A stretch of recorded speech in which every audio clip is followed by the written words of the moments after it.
आइए सीधे मुद्दे पर आते हैं। आज हमारे सामने एक ऐसा मामला है जो किसी थ्रिलर फिल्म से कम नहीं है। जरा कल्पना कीजिए, हमारे सामने एक बड़ा सा इन्वेस्टिगेशन बोर्ड है। लाल धागे, पिन की हुई तस्वीरें, नक्शे, बिल्कुल किसी जासूसी कहानी की तरह। आज हम इसी बोर्ड पर पंजाब में हुई उस तेज तर्रार और बेहद नाटकीय छापेमारी के तार जोड़ने वाले हैं। तथ्य क्या हैं? आखिर पर्दे के पीछे चल क्या रहा है? आइए एक एक करके इन सारी कड़ियों को सुलझाते हैं। तो सबसे पहला सवाल जो हमारे दिमाग में आता है, आखिर पूरे राज्य में एक साथ अचानक इतनी बड़ी छापेमारी की नौबत क्यों आ गई? जरा सोचिए, नक्शे पर अचानक कई जगहों पर लाल बत्तियां ब्लिंक करने लगती हैं। इस तरह के एक्शन रातों रात नहीं होते। इसके पीछे हफ्तों की खुफिया जानकारी, सटीक प्लानिंग और एकदम परफेक्ट टाइमिंग होती है। एजेंसियां ऐसा कदम तभी उठाती हैं जब उन्हें लगता है कि बस अब तुरंत एक्शन लेना होगा, वरना सबूत हाथ से निकल जाएंगे।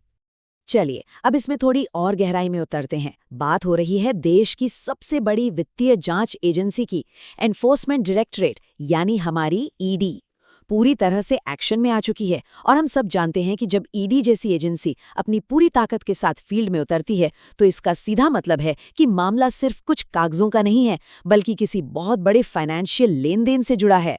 ये कोई रूटीन पूछताछ नहीं है, ये एक फुल स्केल ऑपरेशन है। अब इस पूरे ऑपरेशन का सबसे चौंकाने वाला हिस्सा देखिए, ये नंबर 11 अलग अलग लोकेशंस। ये कोई छोटा मोटा छापा नहीं है। एक ही वक्त पर 11 जगहों पर दबिश देने का मतलब समझ रहे हैं आप? दर्जनों अधिकारी, भारी पुलिस फोर्स, गाड़ियों का काफिला, और सब कुछ एकदम एक ही समय पर।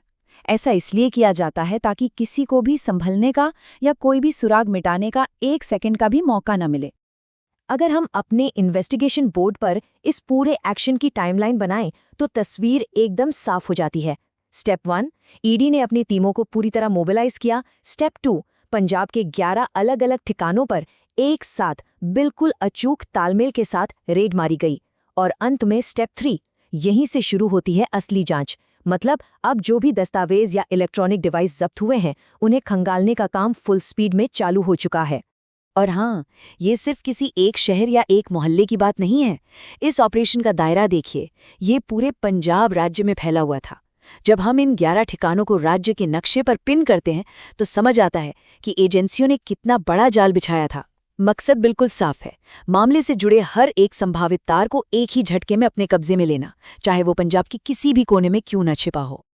अब आते हैं उस सवाल पर जिसका जवाब हर कोई जानना चाहता है। इतनी बड़ी तैयारी, 11 ठिकाने, ईडी की इतनी सारी टीमें, आखिर ये सब किसके लिए? चलिए सस्पेंस खत्म करते हैं। अपने इन्वेस्टिगेशन बोर्ड के बिल्कुल बीचों बीच लगी उस प्राइम सस्पेक्ट वाली फाइल पर फोकस करते हैं। आखिर वो शख्स कौन है जिसने इस पूरी जांच मशीनरी को एक साथ हाई अलर्ट पर ला दिया है? तो इस पूरे ऑपरेशन के केंद्र में जो नाम है वो है पूर्व डीआईजी हरचरण सिंह भुल्लर। जी हाँ, ये कोई आम नागरिक या सिर्फ कोई बिजनेसमैन नहीं है।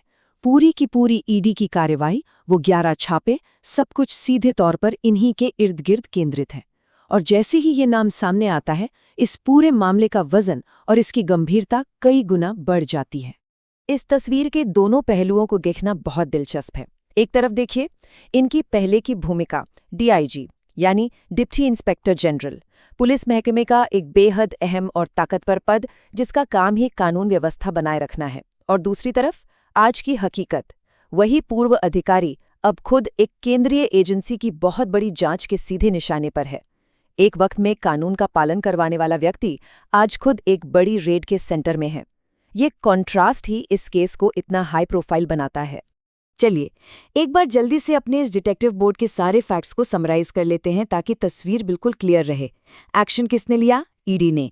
कितनी जगहों पर? 11 ठिकानों पर। रेड कहाँ हुई? पंजाब में। और टारगेट कौन है? पूर्व डीआईजी हरचरण सिंह भुल्लर। ये वो सॉलिड फैक्ट्स हैं जो सामने आ चुके हैं और जिन्हें लेकर कोई शक नहीं है। हमारी जांच का पूरा बेस इन्हीं 4 पिलर्स पर टिका हुआ है। अब तक हमने ये तो जान लिया कि किसने किया, कहाँ किया और किसके खिलाफ किया, लेकिन किसी भी केस का सबसे बड़ा सवाल तो अभी बाकी है। क्यों? वो कौन सा आरोप है जिसकी वजह से ईडी को इतनी बड़ी कार्रवाई करनी पड़ी? जाहिर है बिना किसी बेहद संगीन इल्जाम के इतना बड़ा कदम नहीं उठाया जाता। तो आइए अब उस फाइल के उस पन्ने को पलटते हैं जहां इस पूरी रेड की असली वजह दर्ज है। और वो वजह है मनी लॉन्ड्रिंग, यानी धन शोधन। जब बात मनी लॉन्ड्रिंग की आती है तो केस की गंभीरता अपने आप चरम पर पहुंच जाती है। ये कोई आम हेराफेरी या धोखाधड़ी का मामला नहीं है। इसका सीधा मतलब होता है अवैध तरीके से कमाए गए काले धन को सफेद करने के लिए रचे गए एक जटिल जाल की जांच करना। और ईडी की तो पूरी एक्सपर्टीज ही यही है। इस तरह के मामलों में बैंक खातों, संपत्तियों और वित्तीय नेटवर्कों की बहुत ही बारीक और गहरी छानबीन की जाती है। आइए अब इसे थोड़ा रिवर्स इंजीनियर करके देखते हैं कि ये पूरी कहानी कैसे बिल्ट हुई है। स्टेप 1, एक बहुत ही सीरियस आरोप सामने आता है, मनी लॉन्ड्रिंग का। स्टेप 2, ये आरोप किसी छोटे मोटे इंसान पर नहीं बल्कि एक पूर्व डीआईजी जैसे हाई प्रोफाइल टारगेट पर लगता है। और इसीलिए स्टेप 3, इस पूरे जाल को भेदने के लिए ईडी को 11 अलग अलग ठिकानों पर एक साथ ये मेगा रेड करनी पड़ती है। अभी पूरी कड़ी एकदम लॉजिकल लग रही है ना? यहाँ पर एक बात बिल्कुल क्लियर कर लेना जरूरी है। हमारे जांच बोर्ड पर जो भी जानकारी है वो सिर्फ पब्लिक डोमेन में मौजूद आधिकारिक तथ्यों पर आधारित है। ये एक एक्टिव और ऑनगोइंग इन्वेस्टिगेशन है। हम यहाँ किसी नतीजे पर नहीं पहुंच रहे हैं और न ही कोई फैसला सुना रहे हैं। जांच एजेंसियां अपना काम कर रही हैं। इन 11 ठिकानों से जो भी दस्तावेज मिले हैं वो इस केस को किस दिशा में ले जाएंगे ये तो आने वाले वक्त में ही पता चलेगा। हमारा काम सिर्फ तथ्यों को बिल्कुल निष्पक्ष तरीके से आपके सामने रखना है। तो जैसे जैसे हम आज के इस एनालिसिस के आखिर में आते हैं, एक बहुत बड़ा सवाल हमारे सामने खड़ा हो जाता है।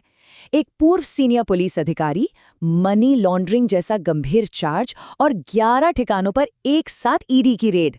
जब इस जांच की परतें और गहराई से खुलेंगी तो क्या कुछ और चौंकाने वाले नाम सामने आएंगे?